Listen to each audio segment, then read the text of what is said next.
Hi, this is Whitney Eads, RN, and I wanted to explore a little bit more about infant baby mental health, womb minds matter movement, the womb mint. I gave an introductory on it the other day, and I wanted to explore a little bit more with y'all. I have been going to school for so long, studying all this stuff. I've sat through so many really long medical seminars in large auditoriums with hundreds of people, studying infant baby mental health over the years. And so part of the reason that I wanted to do this was I wanted to condense this. I wanted to bring this to people that maybe might not have been able to attend something like that, might not have been able to gather that type of information about infants and babies. And I thought that I would bundle up everything that I had and kind of condense it. So sometimes my stuff may not be super technical, but the concepts are the foundations of all of these things. If you want to explore them more, there are lots of other people that have other books and other information on these types of things that you can get really in depth and thinking about a lot of other things. All right, that being said, on my last conversation, I was talking about how mental health really starts in the womb. And I even wanted to back that up a little bit more and talk about early pregnancy and the neural folding that goes on, and how the brain starts folding over on itself inside of the skull so that it can have more space. And this really starts happening in the second and third trimesters.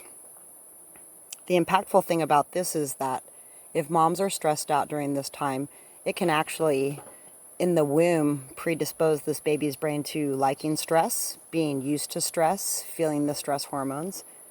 So even though stress isn't necessarily 100% avoidable, it's really good to think about these types of things when you can. How can you support those pregnant moms? How can you support yourself in pregnancy so that you are giving yourself the time and the space that you need to be able to stay calm and to think positively?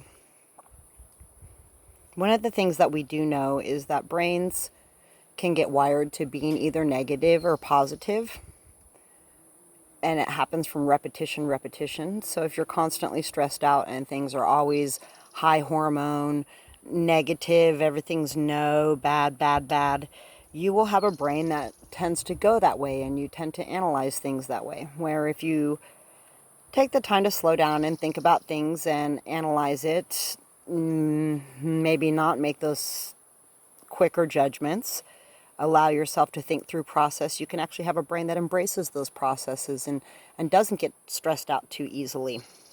And again, this all starts in the womb. How do we treat our pregnant moms that are going through this process, our pregnant people that are going through these processes, and support them in a positive way so that we can build a positive brain right there in the womb before it even explores outside? I hate to say it, but I've definitely had to work on having that mindset where no was always the first word. Seeing things negative, being fatalistic, looking at things of not what the possibilities were, but what the failures were going to be. And I believe that that was part of the way that I was raised. Once I started exploring all of this infant baby mental health, this in utero mental health a little bit more, it made me really think about the way that I evaluated things too. Change is not impossible to rebuild that wiring in the mind. In that first talk, I talked about how babies have 100 billion brain cells inside before they're even born.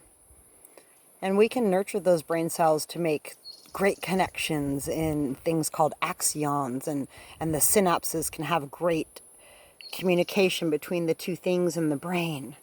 And we can support all of those things. We can also support them being broken down with too much stress hormone, too much other negative experiences or no experiences. So, and that being said, think about your in utero baby. Think about in utero mental health. Womb minds really do matter. And if we can concentrate on having the most positive thing that we can for a mom so that we can decrease her hormone fluctuations. It's really going to benefit the baby in the long run. Thank you for sharing this with me, and thank you for listening. Again, I'm a registered nurse. I've been studying infant baby mental health for around 30 years. Work with lots of infants and babies all the time.